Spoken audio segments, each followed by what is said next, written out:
Ever since Bomberguy put out his video, Fallout 3 is garbage, and here's why. I really wanted to make a video challenging this freaking narrative. Never did, but seeing the hate train is still going on, and there are some people using what I think are really faulty arguments of why Fallout is garbage. I wanted to review some videos and see how well their criticism still held up. I really want to call these type of people babies, since really so many of the diehard haters seem to dislike how Fallout 3 started your character as one. But no, I don't want to hurt babies or kill children, so I will try to call them Fallout elitists, since so many of them seem to be from that, older PC master race base that hated the changes that Fallout 3 made to the series. And I'm sure they're joined by the newer breed that wants to retroactively hate on Bethesda for their mishandling of the series in recent years. Not that I can blame them. In either case, their bias seems to be colored either by the past or future of the franchise, and that seems rather dumb to me. Like most gamers and people in general, I also have a bias. I was one of the many console peasants that just was the right age to really enjoy the game shortly after it came out. I will do my best not to let that leak out into this review. That is, if I can. I'm also not saying I'm someone who thinks Fallout 3 is this great epic game that everyone needs to enjoy. I just simply think it's a good game with some, player-dependent flaws. I say player-dependent because I would rate them as mild to medium in some cases, while I'm sure other people, well, even those who aren't Fallout elitists, would see them as major to game-breaking, and I really don't understand that in some cases, so this is why I'm gonna look it over. At the current moment, I will be pulling the criticism from both that start video of Bomberguy and someone newer named Creedios. I don't know how to say that. Creed's gonna be short. With that introduction out of the way, I'm actually gonna skip where most Fallout elitists start to whine. The beginning. At least for now, because frankly, I'll be tackling Bomberguy video first, who I will simply be referring to as B-Guy henceforth, mainly for fun. And then I will try to deal with the critique at the beginning section when I cover Creed.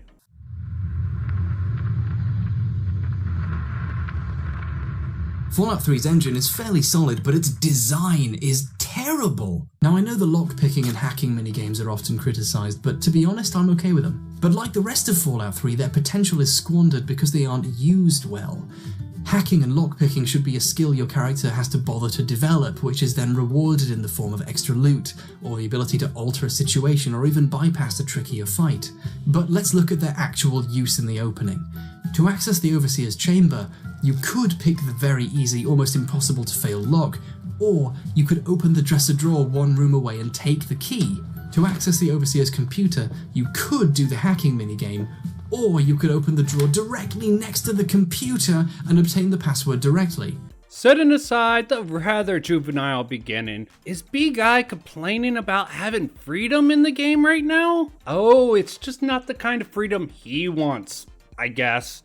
Is it just not up to par, doesn't give him the reward that he thinks he deserves, or something else? I'm not quite sure here. While this is probably done to teach the player that hacking and lockpicking are useful but can sometimes be circumvented by resourcefulness and being aware of your environment, they impart the far stupider lesson that hacking and lockpicking is pointless and you'll be able to skip them incredibly easily. So players are ingrained with the belief that these minigames can be avoided and you ought to look for ways to do so. I think that's why people criticize them so much, not because they're directly bad, but because the game itself teaches you that you should avoid doing them if you can. Correct me if I'm wrong, doesn't this fall into player's choice? Those who actually want to invest points into these skills and learning these minigames will be rewarded, even if he doesn't make that clear. And he doesn't think those rewards are worthwhile, so what the hell? And those who don't simply won't get any of these little bonuses. There are many locks and computers you really can't do this for in the game. But he is correct somewhat that most areas in the game, mostly the main story quests, that the game developers do reward players for looking around and exploring. They do that in general. That's what this game is about. And frankly, does he think that all this is tutorial level he's talking about, right? They're almost never as easy as they are in this beginning section. Even when you do get out of the vault, Fallout 3's wasteland is big and very pretty at times, but fails to feel like a world because of some very bad design decisions. You're simultaneously too free and have no choices. I know that doesn't make any sense, but we'll get to it, okay? Trust me. Trust me, I'm the doctor. You might be British, but you're not the doctor, especially the current one. And I'm not just gonna trust you. And yes, that didn't really make much sense. The world is really open. You can, technically, go anywhere in the world immediately. The developers seem to have actively wanted this to be the case, so they designed the world around this. Consequently, all the areas feel roughly the same. Oh, all areas feel roughly the same. That is something I will argue with, and if I'm right, that'll even be disproven later in this video. I don't know if by me or him, but we'll see. Oh, here he compares it to a much less marketed, or at least less well-known game that was a first-person shooter with RPG elements. Such a comparable element. Fallout 3 is not an open-world shooter. I don't know how he gets in his head that this is the case. This is comparing apples to oranges. So frankly, I'll be skipping this because B-Guy makes it very clear what the developers' intent were and how they went about achieving that. Fallout 3's world is designed for almost every area to be accessible to anyone at any time. This means that the developers had to avoid making an area the player could go too early, which let me remind you is anywhere, too hard. So let's be honest, all enemies and characters in the game have fairly low quality equipment and stats, and no lockpicks or hacking minigames in your path require much skill to activate. This practically eliminates any sense of pace or rising action or difficulty. Once you've dealt with a couple of packs of raiders and leveled up just a little, or if you stopped off at Moira's for the rocket launcher early on, 90% of the game is a splashy meat fest where nothing could really challenge you. This is both correct and incorrect to different degrees. He's really leaving out a lot, and I believe he puts it in later. I don't like that, but let's move forward. The way to make this statement actually correct would be if you said, if you level up, put your points into just the combat skills, which might not be useful later, or other points might help you, and have the resources to survive. Most of the counters that you'll face, let's say 75, not quite 90, the game will be easy, but maintain that equipment, well, I'll get into that later. But you have to explore and find a way to get those resources, which isn't always the easiest thing to do. And that's if you don't meet up with any of the many harder enemies like super mutants, who sometimes can have a random encounter if you're not going on the main storyline, that is. And those type of enemies can be a real pain to deal with, even when you are well equipped. There is a certain survival element to the Fallout series. I don't know if it's always been there. That's been my assumption. And in survival games, you have to be careful with your resource management. It's really important in this game, really compared to gunplay, since, as I stated before, this is not a first-person shooter. Armors and weapons will degrade if you don't fix them, and there's a couple different ways to do it, which you'll mischaracterize later. And if that happens, you are shit out of luck and have to run. But as I said before, B-Guy will be bringing this up later, just he doesn't tie it to the combat system at all, which I think is really a disservice. Rendering almost the entire game dull. A good game is like a 3-course meal. You have your salad, your main, and your dessert. Fallout 3 is one massive salad, and you only need to have a little bit of salad before you wish the waiter would bring you your fucking spaghetti! A ton of popular gameplay mods for Fallout 3 make the game harder in various ways, with more realistic weapon damage or harder enemies, or adding more mechanics the player has to deal with to survive. And this is because past a certain point you're going to need that stuff for the game to be challenging in the slightest. Sure, for hardcore gamers these mods really are a plus. And plus means better if you didn't know, but you're just gonna leave out the survival element still that really most new players will find challenging to deal with? Or are you just talking about viability of games and then mods are better ways to shake things up? That's true in the most hardcore games and easy games. There's no real way to really state that mods that skip the beginning, especially if you play it a lot, yada yada yada. At the very worst, I could understanding how this would be confused with a RPG shooter. It's not quite the same. It's still a RPG, not a first-person shooter.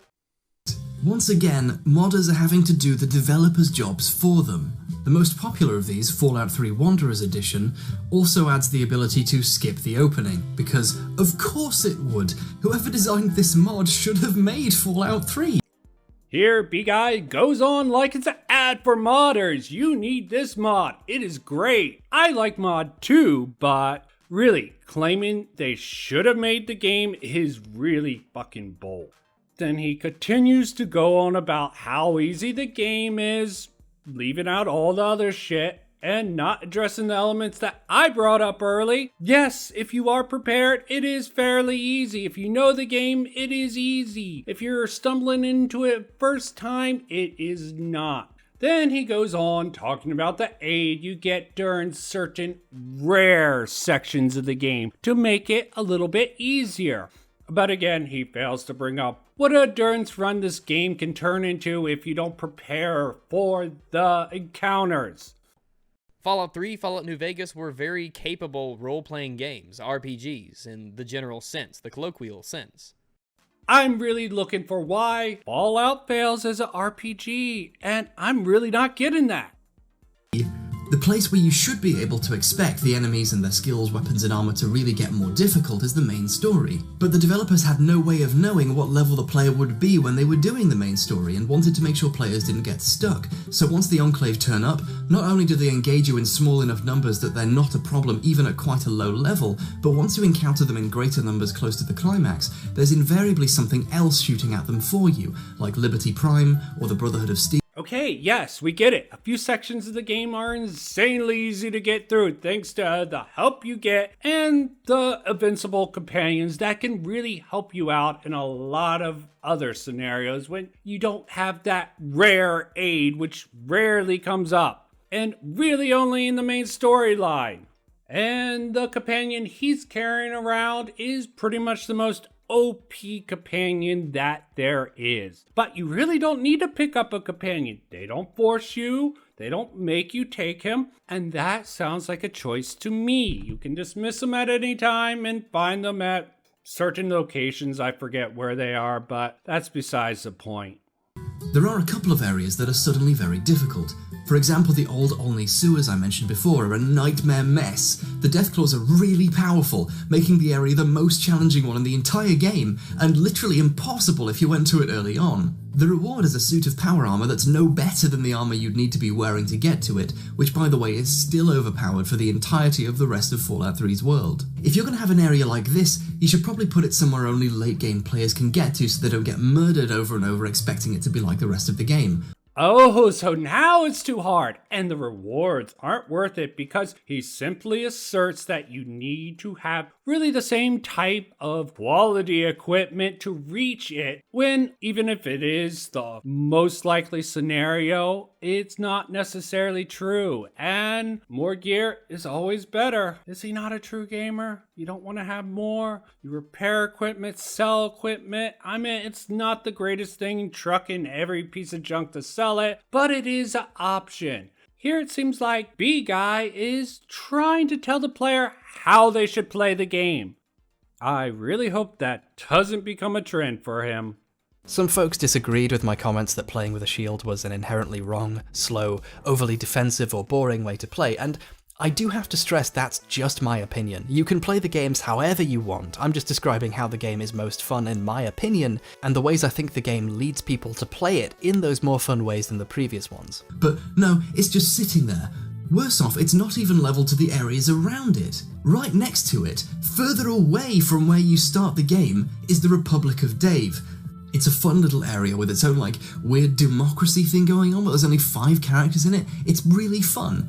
The Republic of Dave is, like Olney, one of the few truly cool areas in the game, but they're the 2 areas that shouldn't be right next to each other. Why? This seems like an interesting role-playing element to me. I mean, I have nothing evidence-wise to back that up. You really don't need to go through Old Olney to get to the Republic of Dave. You can go around. But, frankly, that was just my personal impression of this area, and I've done this many times before. I rarely ever even beat the death walls in Old Olney. But maybe I was just playing the game wrong.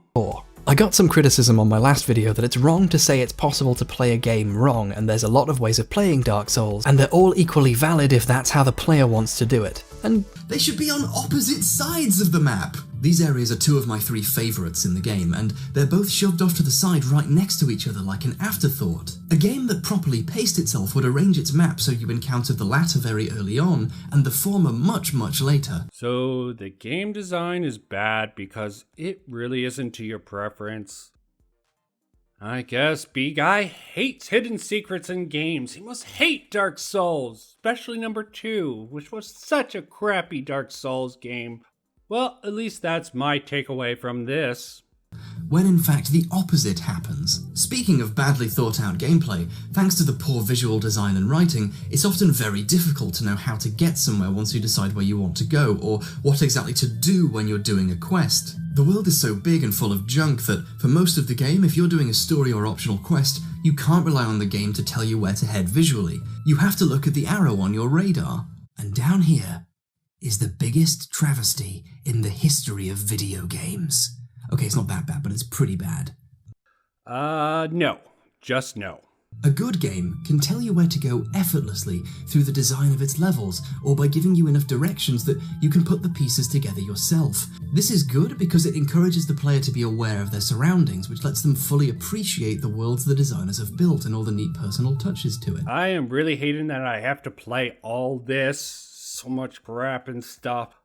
Not just the comparison again, but the fact B-Guy sort of contradicts himself very shortly after this is sort of forcing my hand to not skip over. When you build a world centered around giving them a blip on their radar to walk towards in a straight line, you hamstring not just their own sense of going on their own journey and making their own decisions, but you've created a situation where the game is teaching you to follow this with your brain. Your eyes are trained to follow it, to stare at it, to just go where it tells you to. The levels can be often quite nice looking, with fun little things to look at, but your eyes are here at all times. You probably didn't... Maybe this is the case, at least for B-Guy, but really no, I wouldn't say so. I like to explore. If the game really did train you to look at it all the time, why did I rarely do it? Sure, if I was lost, I would give it a quick peek to reorient myself or bring up the map. Or if I was really wary about upcoming enemies because, I was low on health because it really ain't that easy, or low on healing supplies, or if I was getting shot at from some unknown enemies, that compass and those arrows would really be helpful. He doesn't even talk about the red arrows with enemies. That's really the only time that I tended to look down at that very little compass that really didn't preoccupy my mind.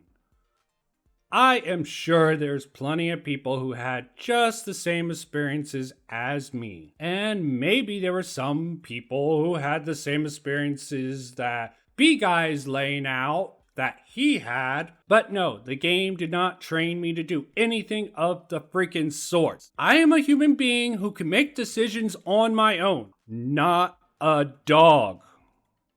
Sorry about that, Rags. You probably didn't even notice you were doing it, but the game's objective marker slowly turns you into an idiot with no awareness of your surroundings. Oh, I didn't notice I was doing it. Pfft, it's so obvious now. They had me brain. What a load of elitist crap. Sorry, but I'm gonna skip this whole high horse bullshit. I'll link the video below if you want to see more of this player insulting bullcrap yourself. The only benefit of this is the absurdity of it might be funny. But really, if you don't agree with B-Guy's initial premise on the game, this is absolutely useless as a critique. You might feel the same way as him here. I don't know. So let's move on. Of course, this will lead into another comparison I really have no frame of reference for, so I won't be able to argue with him properly. Again, this is really why I hate comparisons. I would just have to trust he's telling the truth to agree with his points or even disagree with them, and I really just can't do that. In previous Fallouts, if you don't have your wits about you, you're not going to see what you need to see. It trained you to develop an awareness of your surroundings, and thus, A, make you feel awesome when you figure out a way of doing things that wasn't obvious or literally just told to you by the game. It made you feel like you'd solved a puzzle, and B, it gave you an appreciation of the design of the world. Remember the forks under the mess hall in the Enclave base? How many players do you think noticed that, or realised why? This is an uncharacteristically cool and funny and human piece of world building, but the game was seemingly designed around making sure you don't see it, because you're too busy looking at this, the one thing telling you like this. I noticed this because I'm not an NPC drone mindlessly looking at the compass all the time. Maybe this game is just fundamentally broke B-Guy's brain because I don't know how he comes to this conclusion. Is B-Guy just really hating on the arrow because he believes it enables pleb gamers who don't check or think hard enough through the elements in the game to beat it easily? you're supposed to go. I remember in the other Fallout games and Planescape Torment getting given strict directions, like, go down the street and take the second left to get to my friend's house. You have to navigate a street. At one point in Fallout 2, a guy gives you directions to some buried treasure, and guess what? He lies. You have to navigate the world based on some guy's advice, which might not even be honest. There wasn't an arrow constantly pointing at your destination. Conversely, turning this arrow off would render many quests impossible, because figuring out what you have to do and where without this guide just isn't something the game is equipped to do. You would rather be tricked than having a solid lead and some help? Okay, this line of reasoning is making me wonder if this video is a carefully constructed trick or ploy. People who haven't played this game really might think that B-Guy is correct here. Even some people who just played the main storyline all willy-nilly like he complains might also think the same. In my playthroughs of the game, I never once had this thought. But, different people will have different experiences of the game. Some will have my experiences. Others might experience what B-Guy is trying to build the narrative around this crap. And even more people will have completely different experiences to either one of these. How do we know you just aren't lying with this freaking critique? When you omit so many elements of the game, how can we trust this review? In order to progress the main story, you have to pick up this tape. So without the arrow pointing you directly to it, how would you ever find it? It's in a giant base. Correct me if I'm wrong here. I'm almost certain I'm not, but I don't like treating anyone who happens to watch one of my videos like a complete idiot. I believe it's pretty obvious where you're headed while you're searching for your father. The place that B-Guy is talking about here is the logical end goal of this particular dungeon. It is the project your player character father was working on, for Christ's sake. The game leads you in this direction if you're actually looking for the man. Yeah, you can miss the holotape that gives you the clue about your father's next location. In fact, I think I might have did that at least in one playthrough. But I wasn't hypnotized by the arrow like B-Guy believed players are trained to follow like a freaking circus animal. The Elder Scrolls games, also by Bethesda, have this problem too, and worst off, Morrowind, the ancient one, is the one that doesn't have this problem. The game left navigation to the player, and it resulted in a better world. I haven't finished any of the last 3 Elder Scrolls games, but I stuck with Morrowind the longest because it felt like my adventure, not an adventure someone else wrote for me, and certainly not an adventure someone else wrote for a different character that I'm just sort of there for. One area of the main story, Vault 87, doesn't give you a place to go. You have to look around a big facility to find the Gek. And guess what? It's by far one of the most interesting areas of the game, because it had to be designed to lead you where you should look through sheer design, instead of offering very little in terms of direction or world building, and relying on a heads-up display with an arrow on it. This forces you to become more aware of your surroundings and causes you to appreciate the game more. It's a breath of fresh air. Not even gonna argue with you, dude. You do you. I don't even know how B-Guy thinks this is bad game design. I think he's just an arrow hater. I don't know whether or not he's a noob hater or just racist. Well, since it's him, he's more likely thinking it's racist against Native Americans or some shit like that. It doesn't really matter.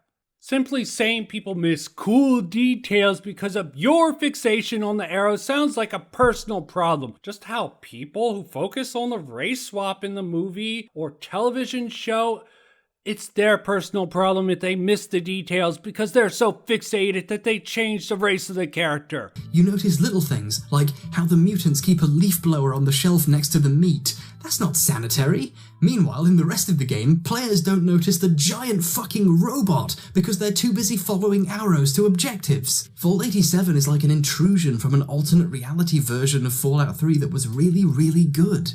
It's also the one place in the game where you can actually talk to a mutant. Imagine if you could do that with more of them. Maybe.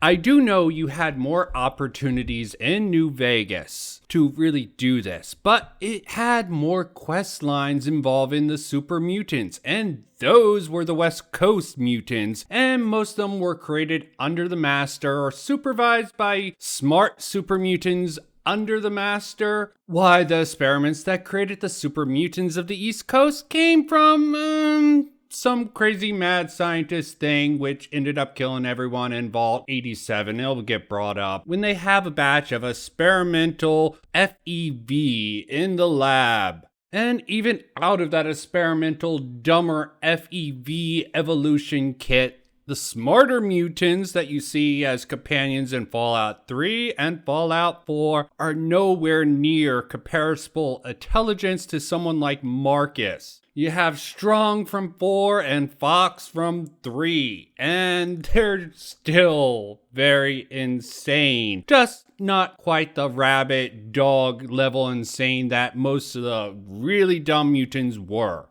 And where would this even fit in Fallout 3? Really, the only one quest that I could think of off the top of my head that could have this where you talk to a super mutant leader would be when you're supposed to save that one dude from Bigstown or Big Town, whatever you want to call it. But it's not just the way you're led around or the poor visual design of the world. No, Fallout 3 is geometrically wrong, and we're going to show our working. Have you packed your protractor? Because I didn't. Can I borrow yours? In open world games, players can theoretically go anywhere right away, but designers, at least decent ones, do their best to set out a path and give you a sense of direction and progression. This applies also to side quests. While optional content that doesn't affect the main story is fine, there are good and bad ways to put this stuff into the player's view. In Fallout 1, when you're Okay, we're coming up against another comparison, but at least here I can demonstrate what is so wrong without even having to play B-Guy's argument. It's just so simple. Hand-holding, arrow, bad. Fallout 1 did so much better. Yada, yada, yada. Some crap. Something about a rope, needing to get one objective marker, and you end up getting to that point, which you're told that's your first lead in Fallout 1. It really ends up being a dead lead. And that's great, he says. Then he goes into some sort of math lesson using geometry that's rather bunk. From the exit of Vault 101, there are clear signs of where the biggest city in respects to Vault 101, Megaton City, can be located just using your eyes, not even using the arrow. But that arrow is just so distressing to B-Guy here. He just can't use his eyes to look around and assume everyone else has the same issues as he reports he did, when there's absolutely no evidence of that being a case, just some sort of straw man. Sorry, there is evidence that I skipped over, but those are done under the assumption that whoever he's looking at is too focused on the arrow without there being anything said on that. The dude in the clip didn't even say, oh, that arrow distracted me from seeing that big mecha robot. No, it's just worked into the background well enough you might not necessarily see Liberty Prime playing its first case. Why do they think the arrow's an excuse for it? I don't even know, but it's really, really thin at best. Next, he's going to go on about how being lost in the desert, searching for where you can pick up the next part of the storyline is really so much better than actually having clues to follow and an arrow and map that can help you along the way if you're a dumb piece of shit. Unfortunately, I don't want a straw man here, so I'm going to need to play B-Guy's reasoning for why one is better than the other. Bear with it if you're like me. You, the wasteland, and, hopefully, somewhere, a water chip. Finding out where one is, and figuring out how to get it, forms the basis of the entire first half of the game. It's a free-form journey you venture on yourself. Compare and contrast with the search for your dad, where there's always an objective marker pointing to your next breadcrumb which will tell you where to go next, marked on your radar of course, until you find him. There's no actual adventuring for the player to do. I think this is why a lot of players ignore the story for a lot of their time playing the game. The story is so unengaging and requires so little effort or thought on your part that your brain sort of slides off it and you go off to mess about with Tenpenny Tower or those vampire guys or... Citation needed. This hypothesis is just whack. Maybe why people do get distracted is the fact there's so many side quests to pick up along the way. Not because they're bored with the main storyline quest, but because there is so much to see and do with your eyes. Compared to Fallout 1 and 2, there's so much you can just see in the distance. You can explore. You see that building, you're curious, you're like, it's a little bit off. Then you'll see something else, and soon you'll know you're way off the main quest. You might come back to it, you might not. I don't know. That's sort of how I got off the main quest when I went and did it, but... I have no interest in these little squabbles, be they real or imagined, and I have a tendency that you're blowing it far out of proportion because it's what helps you make Fallout 3 look bad. which I believe is ultimately the purpose of this video. just wander around listening to the radio. Fallout 1 always makes you feel like you're the hero on a journey by straightforwardly putting the onus on the player to connect the dots, while handing you places to look in order of increasing complexity and danger based on where players are most likely to go next in their mission. It's freeform, and yet it's also subtly structured. No, I don't understand. Seems like B-Guy does not establish this at all. He just gushes over how much he loves the original Fallout, and maybe a little bit of Fallout 2. He thinks that there's so much in those games. And B-Guy gets a crush on a freaking NPC and get all defensive when someone tries to murder him. And those choices that he made to help save him. Then this leads him onto some grand epic side quest. Why he's looking for the water chip, that he really enjoys the process of. I really hope that he starts talking about role-playing in this finally. Do you see what the game's done?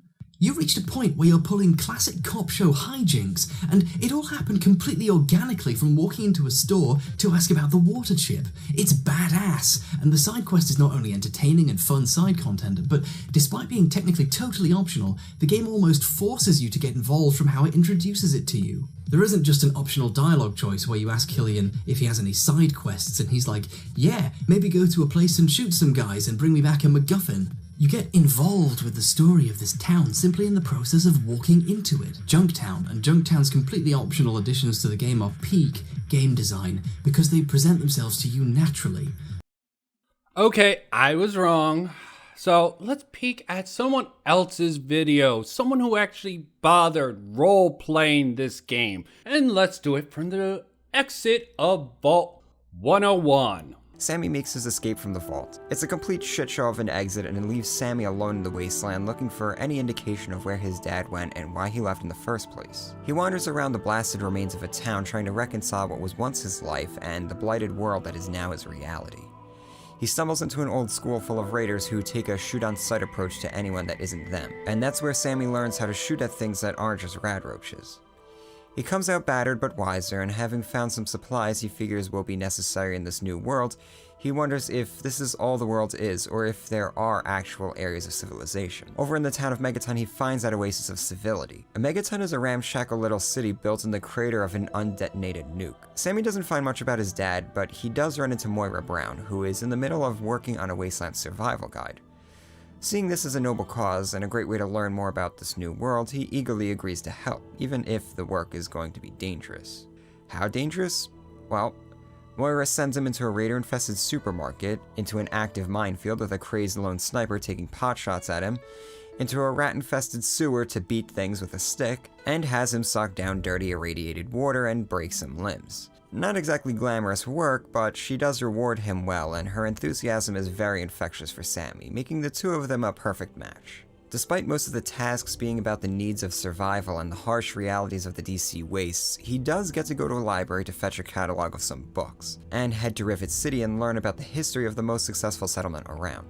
While in the library, Sammy gets to meet the Brotherhood of Steel, a well-armed and organized group that seems to be trying to instill some order and help the people of the Wastes. Rivet City, on the other hand, seems more like what Vault 101 was like, with plenty of bickering and politics taking more of a central role to the day-to-day as opposed to basic survival. By the time he and Miss Brown wrap up the Wasteland Survival Guide, Sammy is a much more seasoned Wasteland survivor. An expert by Moira's account, or a guru, as Three Dog, the zany radio personality, likes to call him. But that's not the only thing Three Dog knows. He also knows where James went, according to his broadcast, and so that's where Sammy will be heading next. See, here I did not see any indication that this player, Sammy, went to the saloon to really pick the clue of how he got to his father, how he got even to Megaton. Seems like he was exploring and just saw it there, naturally led there. But that could just be because he played and omitted it. I really can't say that. But this guy is really getting into this character, and it seems like a persuasive argument for roleplaying. It could be faulty, but I'm just tired of B-Guy not talking about this shit. And it really did not seem like he was fixated on that little arrow, so add that to the list of shit that you won't see in most playthroughs of this game. Hate to say this, but maybe B-Guy is just had a less good time with Fallout 3. if this is how they approached it. Now, I would never directly say this, but it does seem like the way he is playing is definitely making Fallout 3 less enjoyable for himself, or at least the theoretical people watching who would play, who aren't playing, so that decision goes there. And he really hasn't explained any technical or story problems with the game that could explain his garbage opinion of his.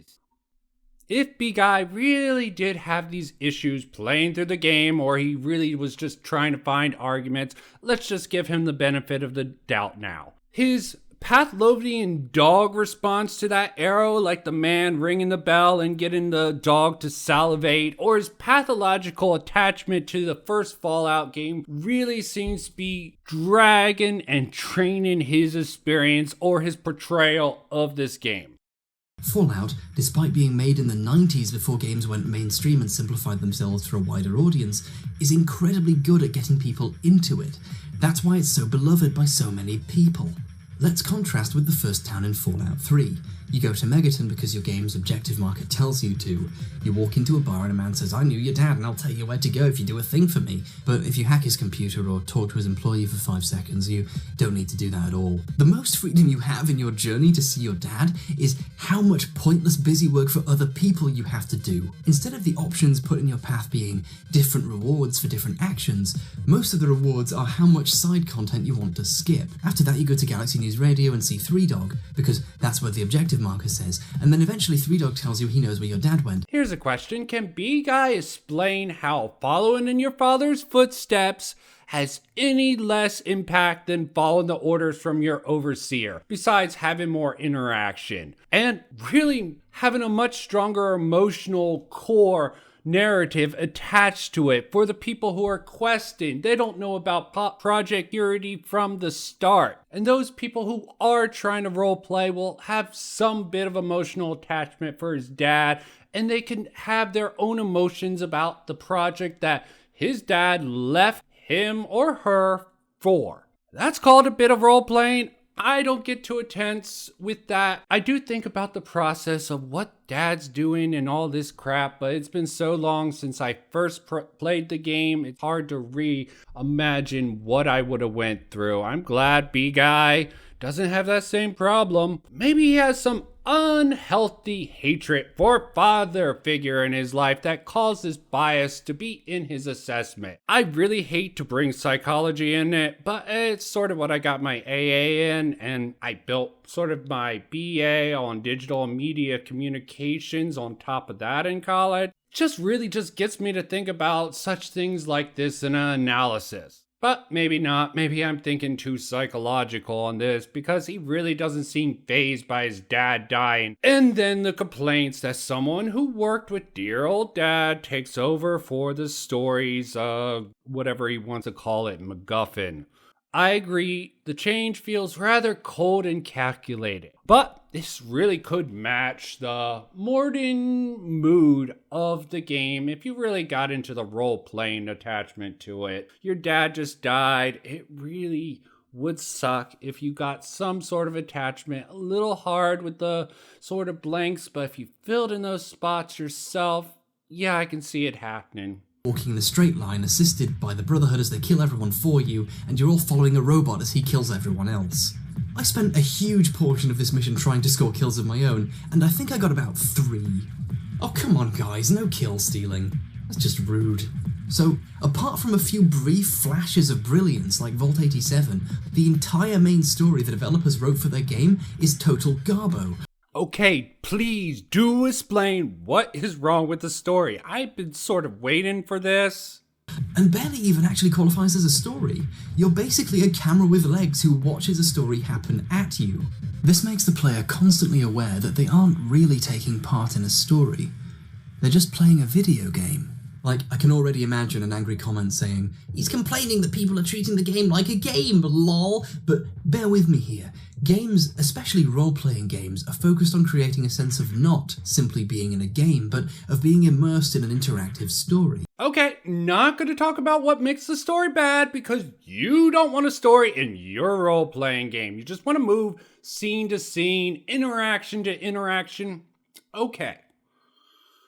I understand you want to be able to create your own story like in traditional role-playing tabletop games. Sorry, this isn't as flexible. This is a video game with hard code. No story the developer could write would really fit this fan box that you really want to play in. You can count that as a fault for all you want, but some people actually wanted an optional narrative that they can fit into the main storyline to give them sort of a emotional draw to it. B-Guy really doesn't want the reins taken away from him and for him to have to sit back in the story that is written completely understandable. I agree that if there was a way you could really influence how the Brotherhood of Steel did things like different methods. I don't want to evoke this. Fallout 4 did a good job just on that. Not with the Brotherhood, but the different optional endings that they gave you. It's not like B-Guy here is a narcissist or a control freak. He really just doesn't like his agency being taken away from him, which I can completely understand. It really is a common complaint in today's gaming world. There are too many cutscenes or scripted sections in games that sort of take away the control of the story for you. But what is too much and what is too little is really player dependent. Besides it being taken away, what's the problem? What I would like to see him actually do is shed some light on some of those problems with the actual writing of those scenes. But it seems like he wants to focus on the very few sections of the game that you have this agency taken away instead of criticizing the story or dialogue. I am starting to get it. But the appeal of tradition is rather weird from someone who claims to be a progressive. But I'll chalk that up to the OG fanboy blindness that he seems to be showing. They're emergent from tabletop games like D&D or in Fallout's case, GURPS. If someone invited you to their weekly sessions set in a post-apocalyptic wasteland, and the story was not only weirdly railroady where your character's dad, who was immortal until his heroic sacrifice, and some lady in power armor and her pals did all the real work, and the only way to interact with the other stories in the world is to ask where the side quests are because you aren't introduced to them organically, you're not really going to be having a good time, are you? Core concept, bottom line, Fallout 3 fails as an RPG because it fails to make you feel like a person in a world. What does Fallout 3 have to make up for it? Well, that's easy. The rocket launcher. Since B-Guy wants people to believe he made a valid argument, he really has to follow up with a joke in order to distract from the valid argument. Haha, funny. The final sequence is about the only time that you are so-called railroaded into following the Brotherhood of Steel.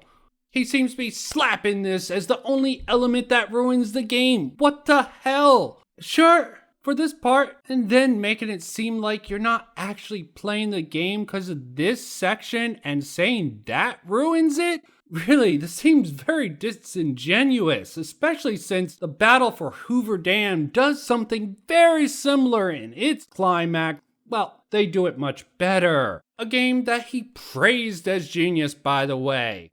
New Vegas is definitely improved on Fallout 3, but it could learn from its mistakes with the critics. This was the first time that Bethesda or any studio really attempted to do a RPG in such a radical shift. I'm sure I explained this already, so let me not reiterate too much.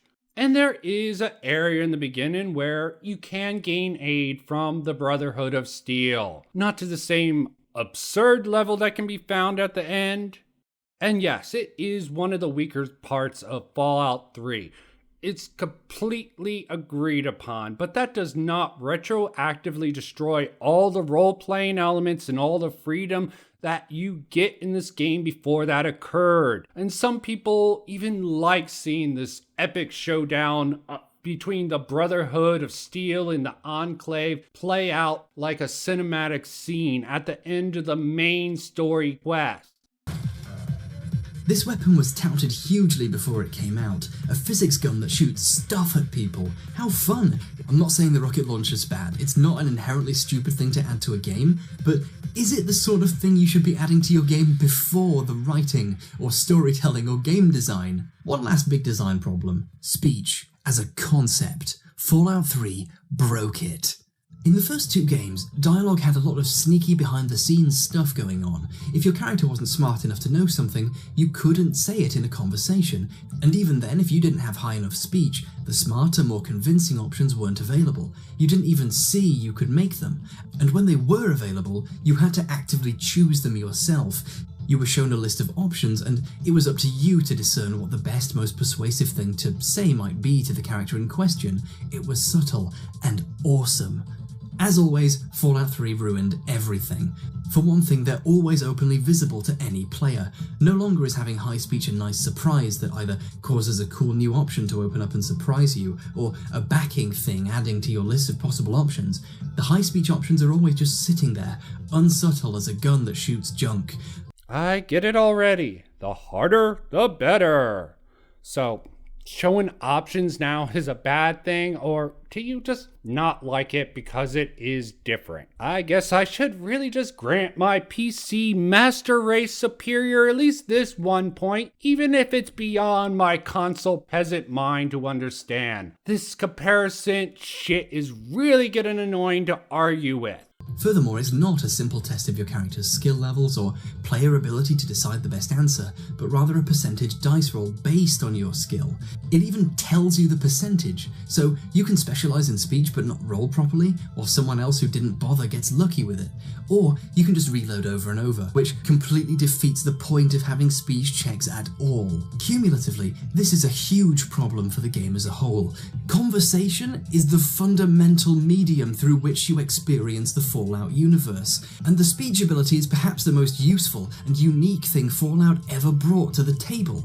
Messing this up this badly is a game crime. They changed it, you elitist prick. Move on to a new point. I concede this point. Just give me a solid problem with actually Fallout 3 that I didn't need to be a diehard fan of Fallout 1 or 2 to address. Please. This change really doesn't mean anything to me and most players for who this was our first Fallout game.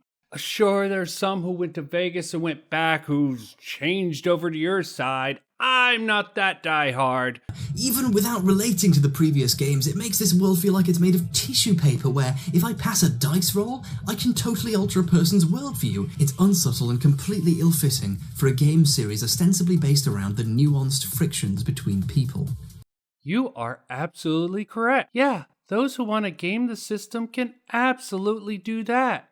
And really, what's wrong with dice rolls? I like dice. From what I can remember, the repeatable speech check just really skips a step in a quest, or maybe earns you a little more loot. There's some other things, but that's besides the point. I say let those who want to spend extra time to skip actual content or gain a marginal more amount of a reward. I have no problem with that. But then again, I'm not an elitist gamer. So what do I know about game criticism? Now let's talk briefly about the weapon degradations.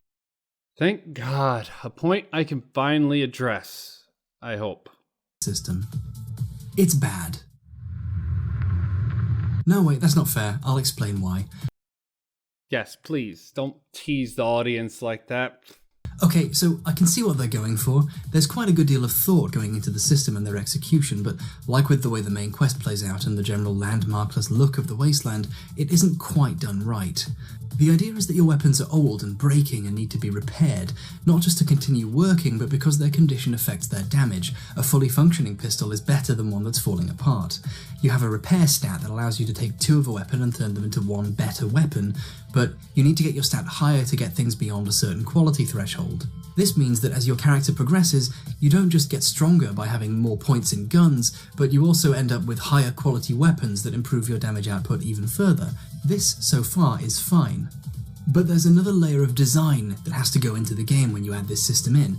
Since weapons break and can't be used until they're repaired if they hit 0 condition, the developers can put more powerful weapons in early game areas in order to give you a taste of the direction the game's going to go, or give you something powerful but that you can only use a few times so you can save it for more difficult moments. So lots of powerful weapons can be discovered early on and give you a taste of things to come, but have to be used sparingly. Okay, I'm finding no problems with this so far. Wait, can you see the contradiction here? Powerful weapons being given to you early in low condition because they can't be used too much, and weapons that get weaker when they're in lower condition. These two things don't go well together. You lost me. Please do explain. This means that the game ends up handing you a weapon that's about as weak as all your other weapons. You can find laser pistols in the mart outside Megaton, but guess what? At this point you probably haven't put much points into energy weapons because you haven't even seen one yet, and they're in such low condition that they're equivalent to the weapons you were already using. I've conferred with friends on this, and several of them were led to believe that laser weapons were useless because the ones they found were garbage. This isn't just me and my weird pals either. The internet is really unsure what to think about energy weapons because the first ones you encounter are terrible. No, that's not it. It's because they were stupid. Plus, the repair system wasn't great. Because you could only repair a weapon if you had another of the same weapon, a lot of rare and supposedly powerful weapons could rarely, if ever, be brought up to even a fraction of their actual power. The only weapon that really survives this ridiculous damage curve is the Fat Man, simply because it's so over-the-top powerful even in a near-broken state. The weapon degradation system is yet another pretty good idea, hamstrung by crazy poor execution. Oh, and by the way, shooters already had a mechanic for limiting your ability to use a weapon that was more powerful than your current area. It's called ammunition.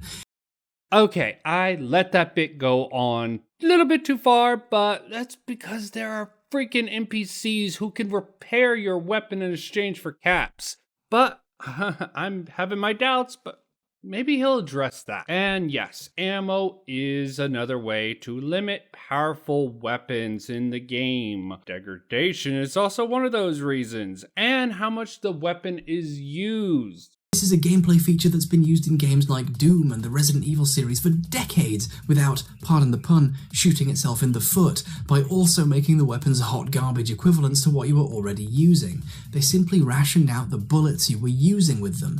Anyway, where were we? Hold one moment. That was it? That's a bit bullshit. Oh, and of course it wouldn't be complete without a comparison to another game. If it's not Fallout 1 or 2, you pull outside sources. Grand move. Ammo can be pretty scarce, unless you explore the world. Certain high enough skills can also make this easy, or vendors, if you have enough caps to buy the ammo you need. And this is why combat with actual enemies can feel so easy. Your biggest battle will be with your gear.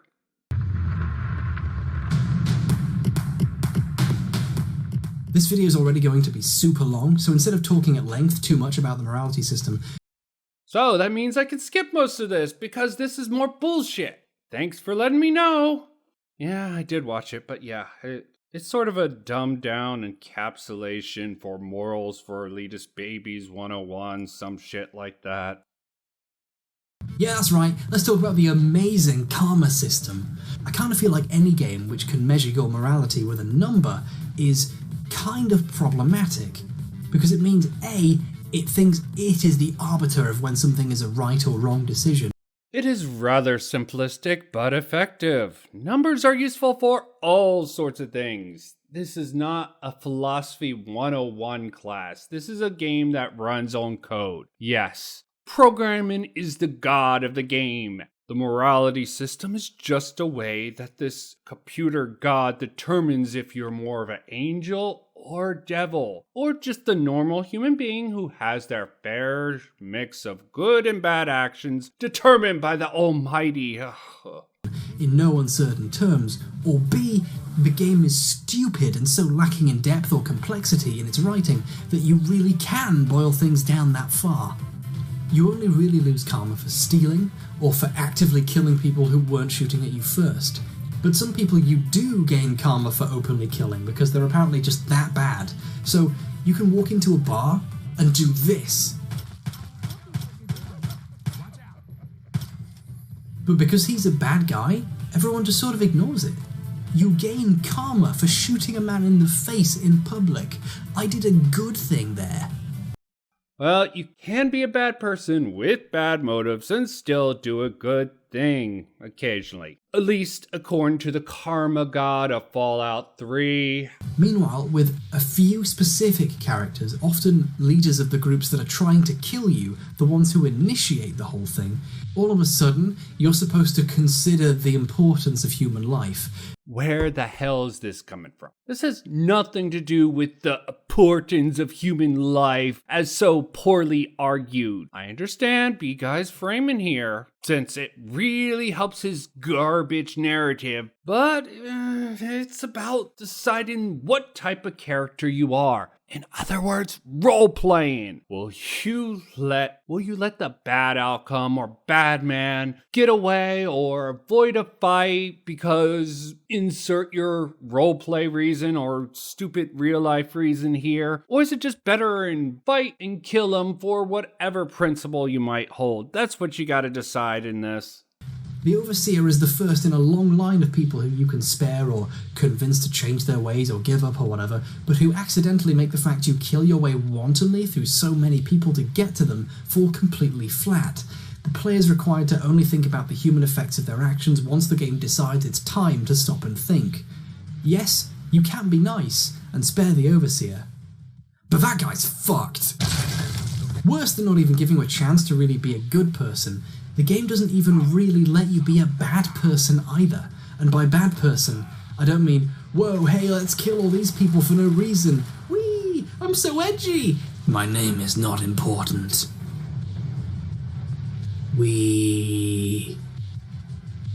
I mean as in the game never, and I do mean never, puts you in a situation where the lines are blurred, or where both sides in a conflict have a point, or are both equally wrong and can be opposed by a superior idea, or where only you benefit from the arrangement, but in the long run, this might be better for the world as a whole because you are, after all, the main character. Oh, the MC argument. Checkmate, I guess. Well, at least that's true. The world is built around you as the player. In other words, you are the main character. What the hell is with this "it doesn't let you be a bad person" bit? And then go off on about murder hoboing. Yeah, he might have a point with the whole gray area bit, but there is a certain thing in the game which gives you bonus stats if you remain neutral. So the karma god of Fallout 3 is quite a fickle being, I guess. Now, if he just gave a solid example of that actually happened in a game, I would be much happier. I am certain there are some parts of the game that do that. He's not going to show it, so what's up with this? You're only ever really being nice or being a fucking murder man. That's a job in Fallout, comparatively in a good game. So we have a lame cap off before he starts the comparison with the good game like Fallout 1 again. And from here he gives an example. Are there really no examples from Fallout 3 that he could have pulled from? I'm pretty sure that one of the favorite places that he mentioned earlier has something just like that. The Republic of Dave. But since I really don't want to show his example then compare it to mine, I'll just let him have this one too. Still, I think it's really something a one-to-one comparison would have been freaking nice when I know it's there, but people who haven't played the game wouldn't. A more prosperous one that's ultimately better for the people in it. That's right, Fallout 1 managed to give you options where the right answer can depend on what you personally think is best for humanity. And speaking of the towns made of junk that you encounter in the beginning of the game, Fallout 3 attempts a similar choice with Megaton. You can either make the bomb safe and help the people a little, or blow the whole town to fucking smithereens. Wait, what? That's right, Fallout 3's version of a nuanced moral choices. Do you want to kill a bunch of innocent people, or not? Oh, so P-Guy does have an example, not the right one. He uses the worst one that blows things totally out of proportion. I really think rigging or not rigging the election in the Republic of Dave would have been a much better comparison. But I guess I already conceded this point. Gives me a great reason to skip some more of this nonsense where he lumps Mass Effect Trilogy under the bus with the player choice criticism. Some arguments are just simply too absurd or distasteful to even attempt to argue with. Much like that decision, Fallout 3 renders its first town practically meaningless on purpose because nothing of value can be at risk of having an effect on the wider story. Even your dad doesn't get that mad that you blew up a town and killed a bunch of people for no reason. You're still my son, and I love you, but I can't begin to tell you how disappointed in you I am. We'll talk more about this when there's time. What do you have to do to get this guy to hate you? Ironically, the most nuanced and interesting character in the game to me, Moira, actually does survive this incident. Presumably because the developers put so much effort into her long and varied quest that they didn't want to risk players missing out on it. So, effectively, walking into Megaton and shooting Moira in the head has worse consequences for your future options than blowing up the entire fucking town with a bomb. Nice job, Bethesda. Hey Moira, if you can hear me, I found that landmine you wanted. I'll bring it over. Keep working on the survival guide. The point is funny to me. And the fact it just shows some of the few choices that B-Guy is cherry picking are some of the most extreme and ridiculous that Fallout 3 has to offer is starting to skew my opinion in a certain direction. They could have built an area that arguably deserved to be destroyed. Maybe because it relied on slavery and was planning on expanding and causing more harm to others. The player would have to weigh up the cost of invoking the nuclear option, the innocents and slaves caught in the crossfire, and possibly explore alternatives and live with those choices. But instead they built a normal town and said, hey, you want to blow it up for no reason? The be good or be history's greatest monster choice is the only consistent set of choices you're given in the game. Towards the end, you have the option of putting a virus in the wasteland's water that purposefully makes it so that every mutant is probably going to die, and the person who gives you this option doesn't give you anywhere near a decent justification for this being a good idea. We're going to come back to this later, but the specific and consistent issue in this game is that you can't really be a good person or a bad person, because there are no situations in which you have to decide what you think is best. There are only objectively good or bad decisions. I've chosen to play as a good guy this time. Ooh, I wonder what being a murderer is like. Big Guy really just wants to blow up some slavers. He's really actually taking the oomph out of this because you can evacuate all the slaves, or at least most of them, from the slaver camp before deciding to do this. That would be my guess if it was an option. I'm wondering if he thinks that there are absolutely no good people in Tenpenny Tower, because if there is a quest line that lets you send the ghouls in to murder every last resident in it. I think that would be the comparable example to his. But then again, they are all rich by at least Fallout standards, so I doubt this man sees any of them as being good at all. Eat the rich and all, even back then. What about the staff, you might ask? Well, they were hired to protect and serve them, so they're complicit in their crime of being rich. So I guess that isn't morally gray at all, despite what the karma gauge tells the player. There's no Junktown scenario where you have to at least stop to consider that giving Gizmo the power to pursue his business will pull more people into the town and make it stronger than the guy who runs the town's police and can be kind of iron-fisted about his ideas of what's moral. Now that I think about it, yeah, maybe cheating an election to stop a delusional leader isn't a choice at all. If you don't do it, you're a bad man. Yes, not totally comparable to the stupid Junktown comparison. I'll set that aside. You have to pick a side. Actually, no, I won't. Oh, sure, the criminal overlord could help out the town with all the business, bring in so many riches. All it would cost would be the death of just one top law enforcement in the town. And then you basically have a criminal running the freaking town. That is such a morally gray choice to make. What am I thinking? He wouldn't actually exploit the town or kill more people or bring drugs. No, great criminals always keep order and money flowing into people's pockets. The end result is the player doesn't feel attached to the world of the game because there's nothing that demands any real moral consideration on their part. If you've decided to be good, here's all the tips I can give you. Don't nuke the town and shoot the bad guys.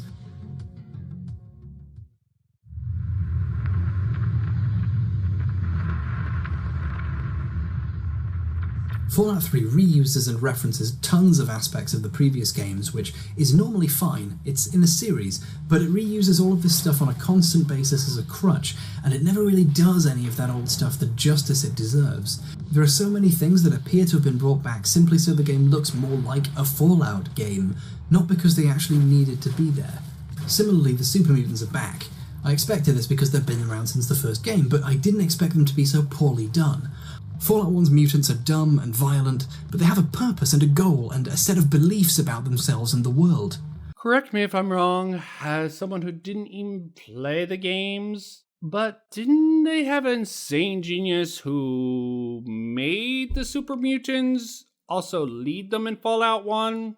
Could be wrong, but I don't think there's any leader figure in the DC wasteland, but could be a moot point. The super mutant is the next advancement in human evolution. Soon, everyone in the world will be converted, and peace will reign. They have a moral code that they believe will lead to peace, You don't get the chance to spare any mutants in the first game, but you're given ample opportunities to explore why they can't be, and why they wouldn't listen to you. In 2, the mutants are far less relevant, but the final boss is technically a super mutant in power armor. Otherwise, the mutants you do run into are all a little more chilled out. You're talking a long time ago. The world's moved on. People are racist towards mutants for things that happened a long time before, and the mutants secretly still believe that their master plan could have worked. There's a texture to them, especially to Marcus, who will happily claim he thinks his best human friend would be better if they'd been turned into a mutant. What a great mutant he would have been. There are tensions, and yet there isn't any reason for hostility. It's just people with different views and appearances learning slowly to get along. In Fallout 3, the mutants are orcs. They run around killing people for seemingly no reason. They're dumb, they yell and scream about murder, they keep bags of human gore lying around. There's no master plan, no explanation, no justification. They're raiders, but tinted green. So what you're saying is all the time and distance from their origins wouldn't have changed the super mutants at all by actually being from a slightly different variant of the FEV virus. I'm sure being leaderless wouldn't have made them run rampant and develop a warped perspective of how to come about and propagate their master race. There's something for the Brotherhood to be fighting against, and we'll get to the fucking Brotherhood. Okay, that's an opinion. I'm not saying B-Guy's wrong here. It's just an interesting conclusion to come to. To do, and they needed more things to shoot, so... Sort of what I think of B-Guy's logic here. Need I say more? But it's not just the mutants and the ghouls. All kinds of things make a reappearance for seemingly no reason. Harold, the mutant who appears in the first 2 games, is back. And wants you to kill him. Nothing morally grey about that. The Gek is back because coming up with another MacGuffin is too much work, and everyone knows the Gek, right? Oh, the Enclave are back because people remember them. They're still evil, wow. Now you have guys in power armor to shoot. Are you feeling serviced, fans? Ah, face to face at last. Did you think having a conversation with a computer was an original idea? Wrong! Fucking Zax in the basement of the Glow in Fallout 1 was a talking robot, and you could play chess with him and discuss what it means to be human, and evolution, and the mutation, and the nature of artificial intelligence in infinitely more detail than any conversation you can have with John Henry Eden. Zax might seem like a minor point, but it speaks volumes about the difference in writing quality, that while in Fallout 1 you can have longer and more philosophically interesting conversations than that take place anywhere in Fallout 3 with an optional character, I'll bet a huge portion of players never even found. What does this have to do with writing? Yeah, I guess it's nice, a bit of interest in world building, but how the heck does it make the writing better? Does it add anything to the quest narrative, or really anything useful? And then we have the Brotherhood of Steel. Let's go back again. In Fallout 1, you barely see much of them for most of the game, but their face is looking right at you when you open it. They're coming. They're coming, oh boy! And when you do meet them and you want to join, they send you on a suicide mission that they intend for you to die on. In fact, when you get there, you find the corpses of the previous people they sent. You learn they hoard technology and they're kind of isolationists who believe in keeping track of technology and science and knowledge in order to preserve it for the future, so that the best of humanity can be restored in better days. Even though you can gain an understanding of them and convince them to help you a little, they ultimately remain hidden underground. That's their choice. The beautiful, capital B beautiful thing about the Brotherhood of Steel is that they're so human. They're likable, they're cool, they're smart, they're powerful, and they're wrong. Fallout 2 is the story of their failure to truly help the world or themselves as they wither away into nothingness. The title screen of 2 is an Enclave soldier. The Brotherhood have been replaced as the strongest faction in the wasteland. And a loading screen features a tribal in the same pose as the knight from Fallout 1's title screen, wearing a desecrated Brotherhood helmet. That's some pretty powerful imagery right there, especially for a loading screen. They were never really the good guys, but they did care, and you kind of feel sad for their mistakes. In Fallout 3, the Brotherhood run around shooting mutants because they're the good guys now. And no, I'm not saying, well, I'm a big baby, you have to do the Brotherhood this way. Well, I might have said it earlier several times, but if I haven't, it seems this review is rather dishonest so far, but I could be wrong. What do I know? No, they can be any way the writer wants them to. They could not even be in a Fallout game because they all died. They could be 6 guys holding on after the end of their whole way of life. They could be exactly the sort of group they are in Fallout 3. But whatever they are, they have to be done well. None of the Brotherhood are given sufficient levels of characterization or writing or relatability. You never really understand these people. They feel like props. The majority of your interaction with them is part of the main story, which we will get to, or just kind of uninteresting busy work. There's a central area with some generic guys shooting at targets, some rooms off to the side with a couple of people you can talk to a little, but there's nothing you can really gain from them. Nothing really happens here. Let me stop you right there. Curious why I think he's dishonest? I could explain, or I could just do a supercut, disproving the claim right here. Here we go. Initiate, you've got a lot of nerve to interrupt. Oh, my apologies, stranger. I thought you were one of these worthless initiates. I swear these kids would be lost without me here to powder their asses. Never figured the Enclave would actually show up, in the flesh. But don't worry. Whatever they try, we'll be ready for it. I'll lead the Pride to knock them out tomorrow, if my father permits it. Ha! Funny. Here's some free advice. You're our guest, so I'd be real careful about who you insult. That sort of thing might fly out in the wastes, but here in the Citadel, it'll earn you a few broken teeth. You see, I grew up in the pit. Don't suppose you ever been there, huh? It's about 500 clicks to the northwest. Place is a nightmare. 3 irradiated rivers coming together. People there were not well. The Brothers and Elder Lions are excellent teachers, but I get nervous about the protocols. The Codex says that outsiders are not to be trusted. Shield yourself from those not bound to you by steel, for they are the blind. Aid them when you can, but lose not sight of yourself. And in the end, death claims us all. But how we die can say just as much about our lives as how we lived. Your father died for what he knew to be right, and he died protecting those closest to him. This is a good man's death. It's a rather sad story, I'm afraid. Last year, some of our soldiers had grave disagreements with the decisions of Elder Lions. Disagreements spiraled out of control, and there was a schism in the ranks. The loyal soldiers practically threw out the dissenters. Now they call themselves the Outcasts. Our orders were, and are, to acquire any and all advanced technology. And we have, to the best of our abilities.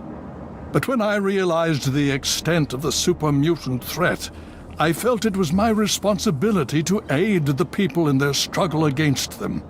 Unfortunately, my superiors back west disagree with my assessment of the situation. They feel I've grown too attached to the local populace. And they're right. In any event, the Enclave's arrival changes everything. Pay no heed to those headstrong knights with their pop guns and bravado. It is the scribes who make the Brotherhood what it truly is. The brawn is useless without the brain, Each order of scribes is dedicated to a unique field, all equally important, all more important than those dim-witted grunts. I can see you trying to appeal to my good nature. Pity for you I don't have one. I'll give you this one for free. We use our big guns to kill big super mutants, so people like you can sleep at night. Fun fact, this supercut's actually shorter than how much he praises the Brotherhood of Steel from Fallout 1 in this video in this particular section. So keep that in mind going forward. What's this guy's name? What sort of personality does he have besides generic door guard? Cabot's name has been burned into my brain since I played Fallout 1 about 14 years ago. He had a lovely, unassuming nature, a uniquely shaped head, and represented not only the Brotherhood's defensiveness, but their inner kindness to one another. I want to take Cabot for a walk on the beach and just talk about stuff for a while. Fallout 3 was a chance to show a chapter of the Brotherhood that had redeemed themselves, where they saw the result of their foolishness coming and decided to help the people of the Wasteland form a better society.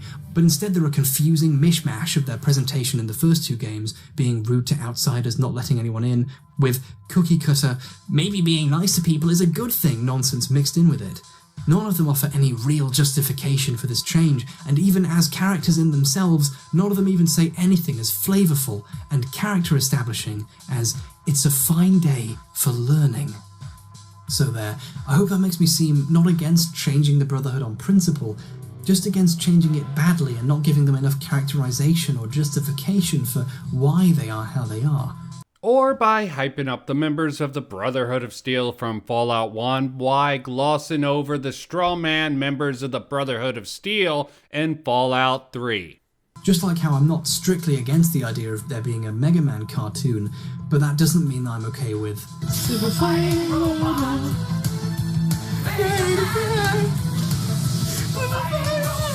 the reuse of old concepts smacks, like with the opening birth scene, of hasty attempts at storytelling and world building.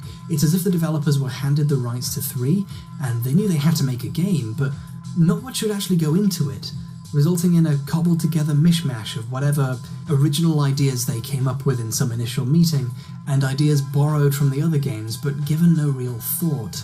Objection, speculation, hearsay, and a lame Mega Man joke. The argument from here is about the changes made, and he brings up the Super Mutants' changes from Fallout 2, with good old Marcus, who shows up in Fallout New Vegas. But of course, the change in Fallout 3's mutants is really taken account of by being a strain of the virus shipped from DC or someplace like that, if I'm remembering correctly, that resulted in stupider super mutants being created. Chunks of the lore can be found via Dark Souls style in B-Guy's favorite vault, Vault 87. Yet he goes on talking about caps instead of bringing any of that up. I'm not going to say this is dishonest. Maybe he just didn't check any of the computers or watch any of the lore or any other playthroughs of this, his favorite vault that he mentioned earlier, Vault 87. Maybe he should have had arrows to direct him to one of these computers so he could have gotten some of the story. Still, if this is bad storytelling, then Dark Souls is even worse. From here, he continues to mischaracterize both the Brotherhood of Steel DC chapter and Fallout 3, not even in mentioning the Outcasts, who were very similar to the Brotherhood chapters back west because they pretty much had a falling out in the DC wasteland. And the Super Mutants, I just went over that. Then he expands on the Jugtown quest and the other Fallout 1 quest, framing it in the best light he can. I really can't argue with him. It might be just as great as he claims it is, but I wouldn't know. Never got through the game because by the time I had a PC that could run it, it was rather dated. And I'm sure it was the same with many other people who had consoles to play on as children, but didn't really discover the joys of PC gaming until they got older. Yeah, B-Guy does a great job of making the ending of Fallout 1 and 2 sound awesome, but for some strange reason, I just can't trust him. Although he does make some valid points in the comparison, but frankly, the way he mocks and jokes about how bad the end battle in Fallout 3 is irritates me to no end. I'm not gonna let my bias affect this review of his horrible argumentation style. It seems effective. His whole style seemed effective to turn it against Fallout 3. This isn't a judgment, this is just a simple fact. So I'll simply state, it's very clear that B-Guy has been Steel Man in the previous 2 Fallout games and Straw Man in Fallout 3 for the whole freaking video. I'm not going to give my personal opinion on that counter in Fallout 3 because it really isn't relevant to this critique. And then he backtracks to Eden, another critic-approved target for critics to criticize the game with, which I can understand in some regards, but he paints it in an even worse light, that whole Enclave Escalade, which again, I won't address here, but there will probably be some sections in my part 2 with Creed where I will. Haven't watched it yet. Want to live read before I go through all the things I think is wrong with that. Back to B-Guy, the DLC Broken Steel criticism. He says nothing bad about Broken Steel per se, but then he breaks down and confessed his love of Fallout New Vegas. Yeah, it was a great game that showed up Fallout 3 in many ways, built on Fallout 3's engine, but still, I'm not going to try to argue that. And to finish up, he continues to go back and mock the ending again with the fight with Colonel Autumn. Since I really have no argument against this, let me just show a clip from many a true nerds in this regard.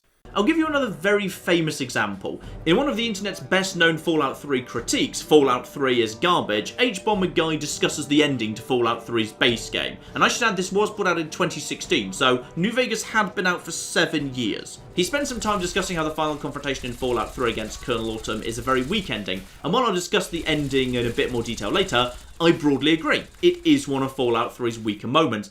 But I just want to directly quote a couple of points that are made about Colonel Autumn. He just sort of turns up halfway through. He's just a guy standing there saying, well, I guess it's time for us to fight now, and in the space of 3 lines of dialogue, you can talk him down, and he just walks out. I mean, I don't even know what to say to that. Actually, wait, I do. At least Autumn actually showed up earlier in the game.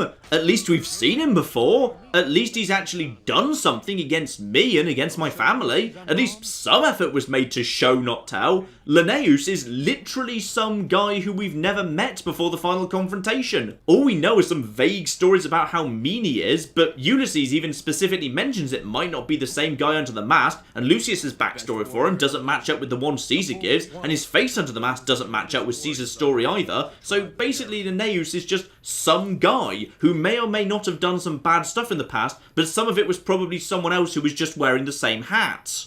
And as for talking him down, at least in Fallout 3 it vaguely makes sense in context. Consider Autumn's position. He's already lost. There's a giant murder bot standing outside. Raven Rock is destroyed. His president is gone. If someone persuasive enough offered him a chance to walk away, why wouldn't he?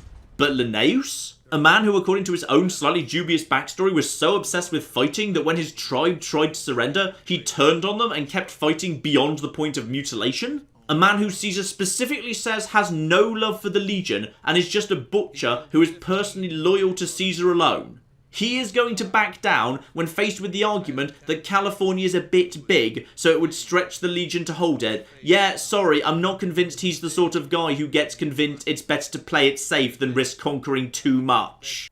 I'm only putting this Matt Nerd's video at the end because I didn't actually watch it to start with. It did not actually play a factor in my critique. Only during my 3rd rewrite, I figure I would have someone else have a shot to defend the end from B-Guy's criticism of it. Not great, but not the worst. That's what I have planned for the next video, or next video if you count the lump sum that I'm dropping these with, of response to Creed's response of Matt Nerd's Fallout 3 is better than you think. I'll probably just stream it over an 8-hour monster he made and really post a edited version of it along with 3, clip notes critique of the video as a whole, as I'm planning to do for this scripted response. So I'm now done with B-Guy now. Farewell, Bomberguy.